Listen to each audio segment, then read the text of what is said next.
గత నిన్న ఈరోజు సోషల్ మీడియాలో ఒకటి రెండు ఛానల్స్లో మహిళా అధికారుల మీద చెప్పలేని భాషలో రాయడం, అది కూడా నల్గొండ జిల్లా అధికారుల మీద అని చెప్పి ఆ జిల్లా మంత్రి మీద రాయడం, దాన్ని తీవ్రంగా ఖండించడమే కాదు, ఒక మహిళా అధికారులని ట్రాన్స్ఫర్ చేసే అధికారం ఎవరికి ఉంటుందంటే ముఖ్యమంత్రి గారు, చీఫ్ సెక్రటరీ గారు వాళ్ళు తీసుకునే నిర్ణయం.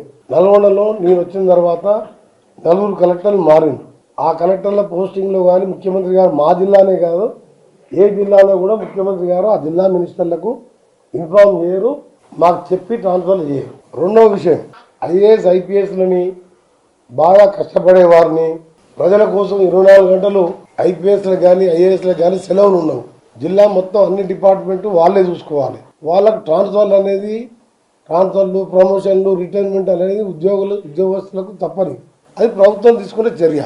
ఆ చర్యలో భాగంగా అక్కడ ట్రాన్స్ఫర్ జరిగి వేరే జిల్లాలకు పోయి జాయిన్ అయిన తర్వాత సోషల్ మీడియాలో ఇండైరెక్ట్గా ఆ జిల్లా మంత్రి అని చెప్పి ఆఫీసర్ల మీద ఆ విధంగా అభాండాలు వేయడాన్ని తీవ్రంగా ఖండిస్తూ మీడియా మిత్రులకు, అన్ని రకాల మీడియా మిత్రులకు నేను సవినయంగా విజ్ఞప్తి చేస్తున్నా, మీరు రాసే ప్రతి రాత మీరు ఒకటే గుర్తుపెట్టుకోవాలి. మీకు కూడా భార్య పిల్లలు ఉంటారు, అక్క చెల్లెలు ఉంటారు, దగ్గర బంధువులు ఉంటారు, మీ ఇంట్లో మహిళలు ఉంటారు.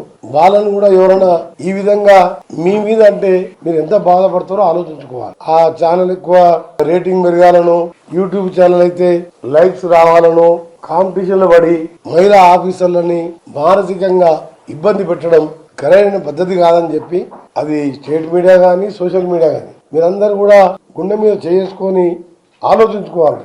రేపు మీకు ఈ పరిస్థితి ఎదురైతే ఏ విధంగా ఉంటుంది? రాజకీయ నాయకులు అంటారా, ముఖ్యమంత్రి మీద కూడా వచ్చినాయి, సోషల్ మీడియాలో కొన్ని నా మీద వచ్చినాయి, నిన్న ఇంకో మంత్రి మీద కూడా వచ్చినాయి. సరే, రాజకీయాలలో విమర్శలు ఉంటాయి, ప్రశంసలు ఉంటాయి, మేము తట్టుకుంటాం. కానీ మీరు 24 గంటలు ఐఏఎస్ ఎంపీ కంటే మీ చూడండి ఎన్ని ఏళ్ళ మీద చెప్పొచ్చు, వేల మీద ఉంటారు. ఇప్పుడు వాళ్ళ ఫ్యామిలీ వాళ్ళు ఏ విధంగా ఆలోచించుకోవాలి, ఎట్లా బతకాలి మీరు అంటే సమాజంలో మీకు ఏ ప్రింట్ కానీ ఎలక్ట్రానిక్ కానీ సోషల్ మీడియా కానీ మేము గౌరవిస్తాం, కానీ మీకు ఎంతో బాధ్యత ఉంటుంది. ఆ బాధ్యతను నిర్వర్తించడంలో మీరు కరెక్ట్గా ఉండాలనే నా విజ్ఞప్తి.